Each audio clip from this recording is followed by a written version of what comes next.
1조 원을 노리는 기업은 대략 500여 개 정도 되는데 300여 개가 재벌그룹 계열사가 대부분을 차지하고 있습니다.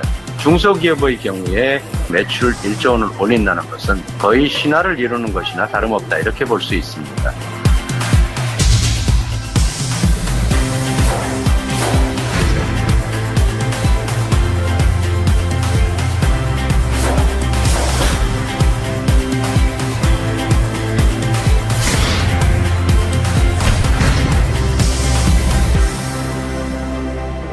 기업 얘기하면서 사실 이 몇십억, 몇백억 얘기 굉장히 우습게 해왔습니다. 그러다 보니까 이제 돈의 개념이 조금 이렇게 맹해졌어요.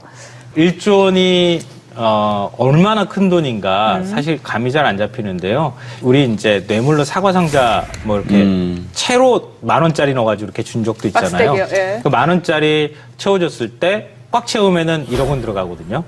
근데 그 10,000원짜리를 꽉 채운 사과 상자로 10,000개 정도 된다고 생각하시면 돼요. 1조 원이.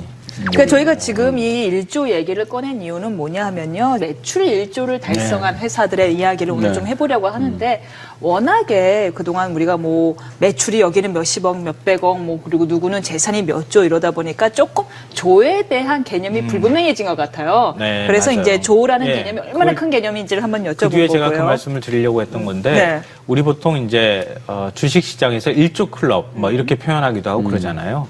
1조 클럽이라는 게 삼성전자는 분기당 이익이 10조 이렇게 얘기하니까 얼마 안 되는 것 같지만 기업이 달성할 수 있는 매출액으로서는 정말 엄청난 금액입니다. 그러니까 기업으로서 평가를 받는다고 하면은 한 우등상 정도 받은 거라고 생각하면 되고요.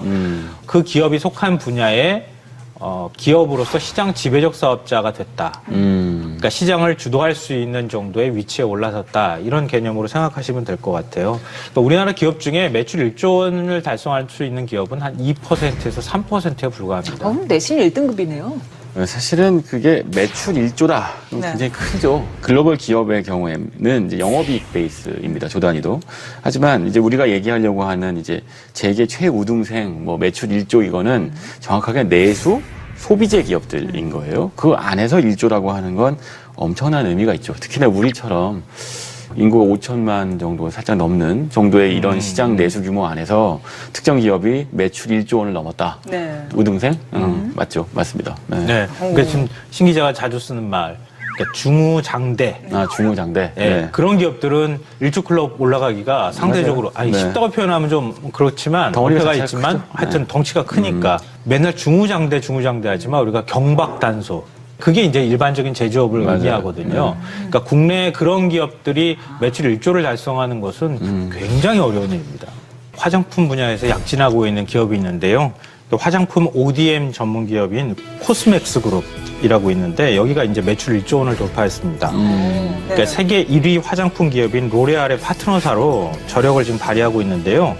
지난해 또 우리 사드 문제 때문에 유커도 많이 줄어들고 그다음에 중국 쪽에 그 소비가 많이 줄어들게 됐잖아요. 그러는데도 불구하고 한 1조 정도를 달성했으니까 엄청나게 약진하고 있는 기업이라고 볼 수 있겠죠. 아무래도 파트너사가 로레알이다 보니까 미국 기업이다 보니까 사드 영향을 조금 덜 받은 것 그런 아닌가 측면도 있을 수 하는 있고요. 생각을 하고요. 그리고 단일 브랜드로 매출 1조를 달성한 돌파한 기업도 있습니다. 네. 우리가 너무 잘 알고 있는 브랜드예요. 참이슬, 하이트진로에. 그 청롱한 이름. 네, 이슬. 아, 좋아하시는구나. 진로. 네. 1998년도에 이제 그 10월에 처음 출시를 했는데요. 18년 만에 1조 클럽에 들어갔어요. 단일 브랜드로. 네. 그러니까 엄청난 거죠. 그러니까 작년에 17억 병이 판매가 됐다고 합니다. 17억 병. 네. 그러니까 국민 1인당으로 1년에 먹는 소주 병수를 계산해 보면 48.5병. 일주일에 한 병씩은 마신 거네요. 그러네요. 그러니까 그것도 네. 국민 1인당으로 따졌으니까 그렇지 성인으로 따지면은 그럼 성인 한 명당 일주일에 2병은 마신 거네요. 이야. 그렇죠.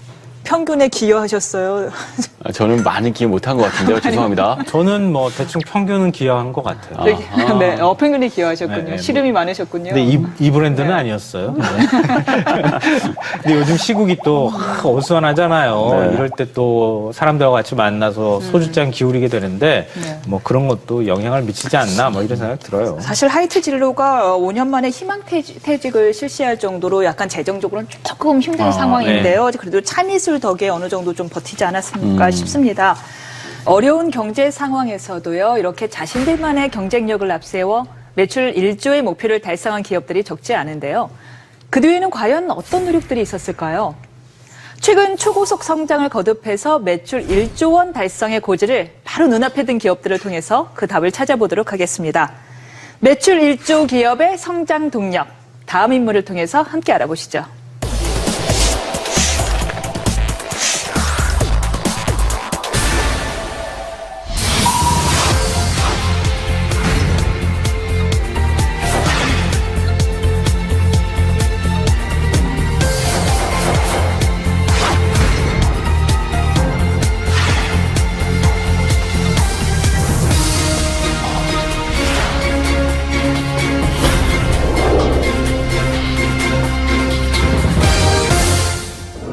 네, 창립 8년 만에 매출 1조 원에 육박한 기업입니다. 조금 이 생소한 이름일 수 있는데 바로 애터미. 애터미의 박한길 회장이 첫 손에 꼽혔는데요. 어떤 기업인지 좀 모르는 사람이 많을 것 같습니다. 아메이는 많이 들어보셨죠?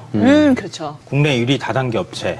애터미는 그 뒤를 맹추격하고 있는 국내 2위 다단계 업체입니다. 2위예요. 상당히 큰 업체라고 네. 볼 수 있는데 20년 가까이 월급쟁이 생활을 하던 박한길 회장이 우연히 호주에 출장을 갔었다고 합니다. 거기 가서 이제 다단계, 즉 네트워크 마케팅이라고 이제 많이 부르죠.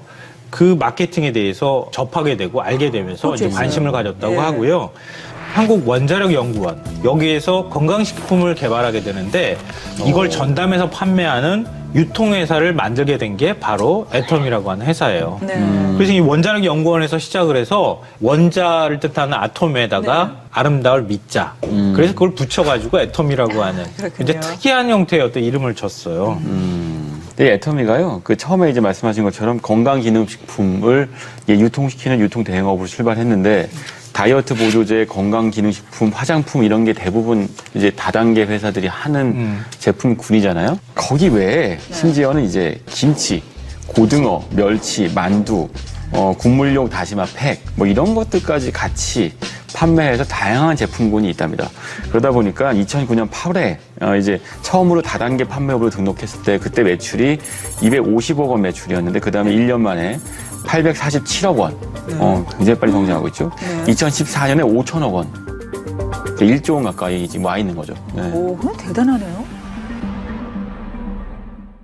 물론 우리가 이제 방문 판매 등의 법률에 따라서 양성화되긴 했지만 네. 아직까지도 다단계 기업이다라고 하면은 뭔가 이렇게 조금 삐딱한 시선이 존재가 하거든요. 피해자들도 자꾸 떠오르게 되고요. 조이팔 사건 때문에 아마 더 그런. 그게 가장 대표적이죠. 단군 이래 예. 뭐 최대 사기 사건이다 이런 표현까지 하기 때문에 다단계에 대해서 좀 우리가 색안경을 끼고 바라볼 수밖에 없는 게 현실입니다. 그건 뭐 인정할 수밖에 없고요.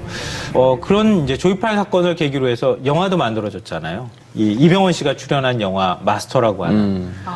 그 이병헌 씨가 연기를 너무 잘해가지고 너무 사기꾼처럼 잘하거든요. 이름은 싱크로율이 굉장히 높죠. 네. 그게 조 단위가 됐을 때는 뭐라고 그럴 것 같아요? 그렇지만 이제 우리나라 국내 다단계라고 하는 그러니까 네트워크 마케팅은 굉장히 급속도로 커지고 있는 건 분명해요. 2015년에 그 합법적인 다단계 업체 매출이 한 5조 원 규모를 돌파를 했다고 하니까요.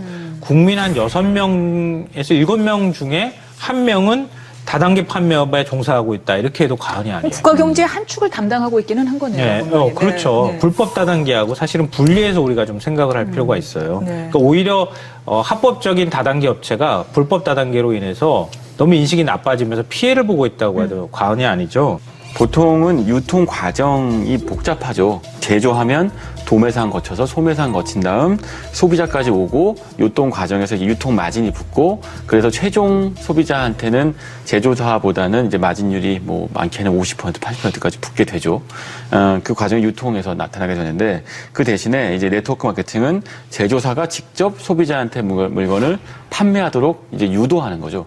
소비자가 주변 사람들한테 자기가 쓰는 제품들을 판매하고 그러니까 소비자이자 판매자가 되는 거예요. 그래서 이제 확산성이 굉장히 큰데 유통 과정이 짧아지게 되는 대신에 뭐 이 영화 보니까 재밌더라 또는 뭐 이 보험 상품 좋더라 뭐 이런 얘기들을 하면서 우리가 그런 가입을 하거나 영화를 보거나 제품상 경험들이 있으시다면 금방 이해하실 수 있을 겁니다. 이로 인해서 좋지도 않은 물건을 강매하고 뭐 이런 부작용이 생겨서 그동안 불법과 합법이 조금 경계가 모호했던 거잖아요. 네. 기존의 불법 다단계 같은 경우에는 이 초기 자본 명목으로 한 100만 원에서 500만 원 그거보다 훨씬 더 큰 금액을 물건을 일괄적으로 구매를 하도록 했어요. 거의 이른바- 강매에 가까운 거죠. 이른바 가입비 명목으로. 네. 가입비 명목으로 강매를 하다시피 했는데 애터미는 가입비가 없다고 합니다. 그냥 사이트 들어가서 그 회원 가입이 되는 거예요. 가입비가 없으니까 누가 추천을 해줬느냐 추천인을 같이 등록하면 된다고 합니다. 그리고 인터넷이나 상가를 임대하거나 이 온라인을 통해서 애터미 제품을 재판매하는 것도 금지를 하고 있다고 하는데요. 만약에 이게 가능해지면 네. 한 사람이 대량으로 물건을 구매한 뒤에 그거를 또 유통 마진을 붙여서 다른 데 판매를 할 수가 있잖아요. 그런 것을 원천 차단하고 있다고 합니다. 그런 면에서 또 좀 그 다른 데하고는 좀 구분이 되는 면모인 것 같아요. 네. 저는 애터미에 대해서 들으면서도 굉장히 흥미롭다는 생각이 드는 건 다단계 비즈니스, 네트워크 효과를 극대화시키려면 인센티브가 반드시 필요하거든요. 그러니까 지금 가입비가 있어야 하는 이유는 그래야지 다른 사람 가입비도 받아서 규모가 빨리 커질 수 있기 때문이고 나 말고 다른 사람들을 끌어들일 수 있게 되는 네. 거죠. 말하자면 이제 이른바 기존 다단계 비즈니스하고 조금 차별되는 요소가 분명히 있는데 이런 방법으로 어떻게 소비자를 확보할 수가 있죠? 그 흥미롭다는 생각이 네, 들어요. 그게 이제 흥미로운 지점인데요. 네. 그러니까 바로 제품이 좋아야 한다. 이걸 제품. 내세운다는 거예요. 그게 없는 이상은 네, 그냥 저렴한 뿌리 가격에 흩어지죠. 좋은 네. 제품을 쓰는 사람들. 네. 그게 이제 입소문이나 유대감이나 이런 것들로 그런 것들을 해소하는 거죠. 그러니까 이게 내수 시장, 우리가 이제 내수 1조 매출 클럽을 다루고 있는데 핵심은 수요가 제한적이기 때문인 거예요. 그래서 우리가 수요를 찾는 방법은 해외 비즈니스로 나가서 글로벌 시장을 개척하는 방법이 있죠. 네. 하지만 또 하나는 무한히 창출되는 어떤 시장을 타겟팅하는 방법도 있어요. 근데 그 문제는 그 시장이 굉장히 레드오션인 경우가 많거든요. 근데 여기서 이제 이 애터미의 경우 방식은요. 그런 식의 그 레드오션 안에서 이걸 쓰면 나도 좋고 주변 사람도 좋으니까 자꾸 점점 애터미 제품을 주변 사람들한테 권하게 되는 방식으로 그 시장을 잠식해가는 방식을 쓴 것 같습니다. 결국에는 생필품 시장은 워낙에 레드오션이기 때문에 아주 질이 좋거나 아니면 뭐 내 질도 어느 가격이 정도 아주 싸거나. 비슷해요. 네. 아주 싸거나인데 네. 보니까요 이 애터미 제품들이 실제로 아주 싸더라고요. 이 뭐 칫솔 하나가 990원이라고요. 네. 헐. 네. 그래서 바로 네. 지금 애터미식 방식이 저성장 시대, 제로 성장 시대에 맞는 거예요. 저성장 시대에 접어들면 호주머니 돈이 없잖아요. 굉장히 정보력은 많아졌고 인터넷에 들어가서 찾아보기도 하고 그런데 제품 가격은 싸야 하잖아요. 지금 거기에 딱 맞는 거예요, 사실은. 그러니까 제품 퀄리티는 좋지만 제품 가격은 싼 이런 시장을 타겟팅으로 삼고 있는 거예요. 애터미의 경우에는 회원 수가 350만 명쯤 된답니다. 근데 그 안에서 이제 판매 수당을 받기 위해서 물건을 파는 회원 수가 극히 낮아요. 8% 정도 된다고 하고요. 나머지 91%죠. 92%. 실사용자들. 네, 실소비자에 가깝다고 합니다. 그러니까 그 얘기는 무슨 얘기냐면 제품에 대한 만족도가 높다는 거죠. 물건을 팔기 위해서 이 물건을 사는 게 아니고 내가 쓰기 위해서 물건을 산다에 가까운 것 같아요. 네. 높아진 소비자들의 눈을 만족시킬 정도로 어느 정도의 질을 유지하면서 유통할 수 있었던 그 비결이 뭐예요? 그러니까 박한길 회장이 내고는 네 글자가 있어요. 네. 정선상약. 이 철저히 소비자 눈높이에서 좋은 제품을 골라서 최소한의 이윤만 남기겠다 이런 원칙을 계속 고수하고 있다고 하는데요. 그러니까 박한길 회장이 칫솔을 출시하기 전에 이 시중에서 판매하는 칫솔 수십 개를 사다가 직접 막 몇 달에 걸쳐서 써봤다 그래요. 그러니까 다 이거는 뭐가 좋고 이건 뭐가 좋고 막 검치 이렇게. 되셨겠네요. 네. 그 중에서 가장 품질이 괜찮은 것 같다, 잘 맞는 것 같다 이런 칫솔을 딱 골라서 그 업체를 찾아간 거예요. 그 업체하고 이제 계약을 하려고 하는데 할인가가 그 당시에 1,600원이었다고 하거든요. 개당. 이거를 990원에 나한테 팔아라. 이렇게 얘기를 한 거예요. 그럼 안 팔죠. 당연히 안 팔지. 그 업체 입장에서 1,600원짜리를 990원에 누가 팔겠어요. 그럴 때 이 내세운 조건이 있다고 합니다. 첫째, 칫솔을 연간 1,000만 개 우리가 팔아주겠다. 네. 둘째, 원료값을 성금으로 지불하겠다. 이렇게 약속을 했다고 합니다. 그러니까 업체 입장에서는 해볼 만한 일인 것 같다. 이렇게 해서 이제 납품을 하기 시작했던 거죠. 유통에 대한 웬만한 자신감이 있지 않고서야 그렇게 뭐 성금으로 지급하고 이렇게 대량을 주문할 수는 없을 것 같은데요. 근데 한편으로는 지금 말씀하신 것처럼 싼 값에 많은 걸 주문하는 방식이 뭐랄까요? 홈쇼핑 채널이랑 유통 방식이 좀 비슷해 보입니다. 제조업체들이 가장 고민하는 것은 유통을 어떻게 시킬까죠. 유통이 제일 무서워요. 네, 그것 때문에 유통하려고 뭐 대형 유통마트에 들어가서 그 좋은 자리 차지하려고 비싼 값을 내는 거 아니겠습니까? 네. 근데 사실은 대형 유통마트에 입점하고 그 유통되는 비용도 상당해서 소비자한테 전가되는 부분이 있는데 애터미를 이용하면 네. 그 비용이 절감되는 거죠. 그 덕분에 제품값도 싸지게 되는 거고, 그러니까 유통망을 이용할 만한 가치가 있다고 보는 거예요. 아까 이제 칫솔 저도 990원짜리가 1,000만 개라는 얘기는 좀 놀라운데 대규모 대량 판매 유통망을 확보한 덕분에 애터미하고 계약을 맺으면 그 제조업체가 상당히 큰 대박이 나는 경우들이 많다고 합니다. 예를 들면 그 칫솔 업체죠. 디오텍 코리아의 경우에는 네. 그 납품 전 2009년에는요 매출이 5억 4천만 원 정도였대요. 2014년에 99억 원이랍니다. 엄청난 성장을 그렇죠. 했죠. 이런 사례들이 꽤 있다고 하는데요. 이런 거 보면 유통망으로서 애터미의 파워가 좀 입증되는 부분이 있는 것 같네요. 네. 국내 1호 연구소 기업으로 등록된 콜마 B&H라고 하는 기업이 있는데요. 화장품에서 한국 콜마는 아시는 분이 좀 여자들은 있을 다 거예요. 알죠. 네, 네. 근데 한국 콜마하고 한국 원자력 연구원이 함께 출자해서 만든 기업이에요. 건강기능식품하고 고순도 화장품을 만들어서 애터미에 납품을 이 기업이 했어요. 근데 2016년, 그러니까 작년 기준으로 해서 시가총액이 9,700억 원대가 됐다고 합니다. 아, 상장 기업이에요? 그래요? 유통망을 정말 절실히 원하는 기업들이 지금 애터미 같은데 유통을 태우게 되면 그러면 네. 제품이 검증만 된다고 하면은 순식간에 굉장히 빠른 속도로 판매가 되고 그 기업이 성장하도록 하는 밑거름이 될 수 있다는 거죠. 그 구슬도 깨어야 보배라고 이게 정말 좋은 구슬을 만들어 놓고서도 이 실을 깨지 못해 갖고는 물건을 판매하지 못해서 결국 처분하는 제조업자들 많이 봤거든요. 그럼요. 있죠. 그러면 지금 애터미처럼 이 다단계 즉 네트워크 마케팅을 통해서 성공한 또 다른 사례가 있나요? 뭐 대표적인 케이스가 웅진이겠죠. 웅진. 그러네요. 웅진은 뭐 네. 방판의 뭐 교과서 같은 네. 곳인데 네. 97년 외환위기 때 매출이 급감했을 때 그때 또 방문 판매 덕분에 이 위기를 극복했어요. 웅진을 구하는 건 늘 방문 판매인데 또 하나는 이제 전형적으로 아모레퍼시픽이 옛날 있죠. 태평양 시절에. 네, 맞습니다. 역시나 이제 방판 사업 덕분에 유통혁명을 일으켰고 지금도 역시 2014년 기준으로 방문 판매원이 한 3만 5천 명 정도 있다고 하네요. 다단계 하면은 조금 뭐 약간 꺼림직하게 느꼈던 사람들도 아모레퍼시픽이나 웅진 이야기를 듣고서는 그렇죠. 아 다단계라고 해서 꼭 그렇게 뭐 이렇게 삐딱한 시선으로 볼 건 아니겠다라는 생각이 들 것 같아요. 이미 우리 일상생활에 네. 많이 다단계 판매 방식이 적용되고 네. 있다는 거예요. 레조션에 접근하기 위한 방식은 두 가지 중에 하나입니다. 하나는 엄청난 마케팅 비용을 쏟아부어서 사람들이 머릿속에 갖고 있는 브랜드에 대한 인식을 바꿔버리는 거죠.